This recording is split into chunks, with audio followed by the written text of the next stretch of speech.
Shabbat Bayera, Genèse 18, 1 à 19. L'Éternel se révéla à lui dans les plans de Mamré, tandis qu'il était assis à l'entrée de sa tente pendant la chaleur du jour.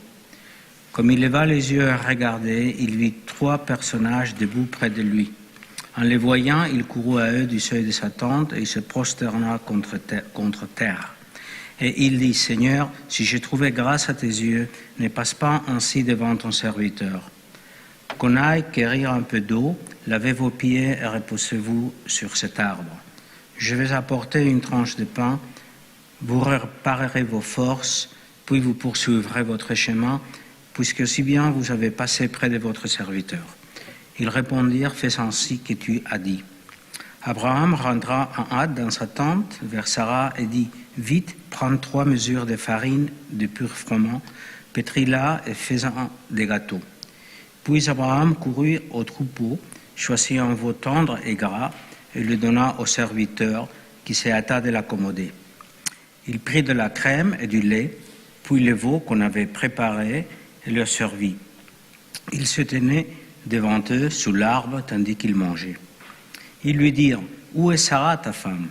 Il répondit, « Elle est dans la tente. » L'un d'eux reprit, « Certes, je reviendrai à toi à pareille époque, et voici, un fils sera né à Sarah, ton épouse. » Or, Sarah l'entendait à l'entrée de la tente qui se trouvait derrière lui.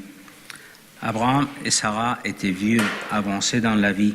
Les tribus périodiques des femmes avaient cessé pour Sarah.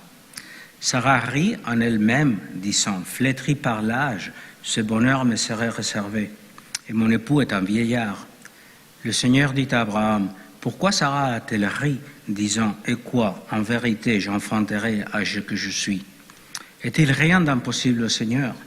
Au temps fixé, à pareille époque, je te visiterai et Sarah sera mère. » Sarah protestant en disant, « Je n'ai point ri, car elle avait peur. » Il répondit, « Non pas, tu as ri. » Les hommes se levèrent et fixèrent leur regard dans la direction de Sodome. Abraham les accompagna pour le reconduire. Or, l'Éternel avait dit, « Dirai-je à Abraham ce que je veux faire? Abraham ne doit pas devenir une nation grande et puissante et d'une cause de bonheur pour toutes les nations de la terre. Si je l'ai distingué, c'est pour qu'il prescrive à ses fils et à sa maison après lui d'observer la voie de l'Éternel en pratiquant la vertu et la justice, afin que l'Éternel accomplisse sur Abraham ce qu'il a déclaré à son égard. »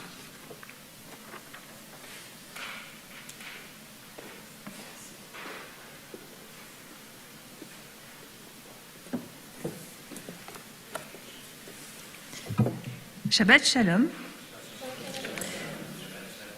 Ce Shabbat, donc, nous lisons l'histoire aussi de la destruction de Sodome et le sauvetage de Lot, le neveu d'Abraham. Quelle est la véritable faute de Sodome? Que les mœurs y soient dissolues et les valeurs dévoyées? Certes.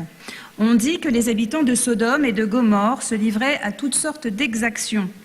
Mais ce qui est surtout reproché à Sodome, c'est son refus de l'hospitalité et de l'altérité.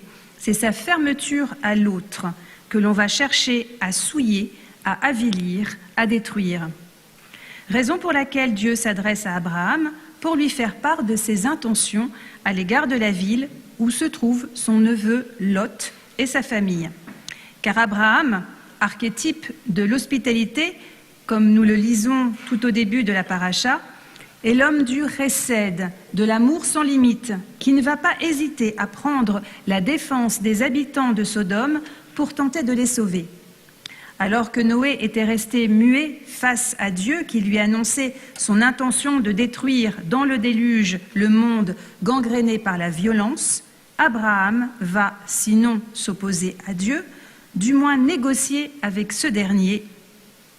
Là où le texte nous dit que Noé marchait dans les pas de Dieu, il est dit d'Abraham qu'il marchait devant Dieu, le précédant, mais aussi allant à sa rencontre, sans doute une conséquence du léra, de cette mise en route dans un face-à-face où l'homme se tient debout face à son Créateur et engage un dialogue avec lui. La suite, nous la connaissons. Abraham demande si Dieu détruirait la ville de Sodome s'il s'y trouvait 50 justes, puis 45, puis 40, jusqu'à s'arrêter au chiffre 10, où Dieu promet de ne pas détruire la ville si on y trouve au moins 10 justes. Mais est-ce suffisant? 2 anges envoyés par Dieu arrivent à Sodome, l'un pour sauver Lot et l'autre pour détruire la ville, selon le commentaire de Rachi.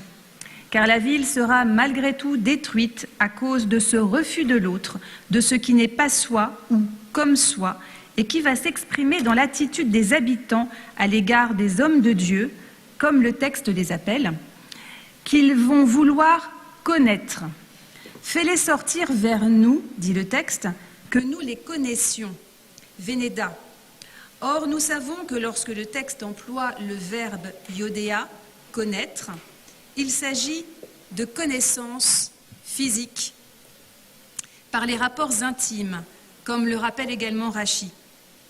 Dans la Genèse, nous lisons « Et l'homme connut Ève, sa femme, et elle conçut et enfanta ». Au verset suivant de notre paracha, Lot parle de ses filles qui n'ont pas connu d'homme, Lo Yodu Ish. Les habitants veulent donc abuser des hommes venus dans la maison de Lot. Il y a cette volonté de réduire l'autre à une chose, à un objet de plaisir et de jouissance égotiste, désincarné, déshumanisé.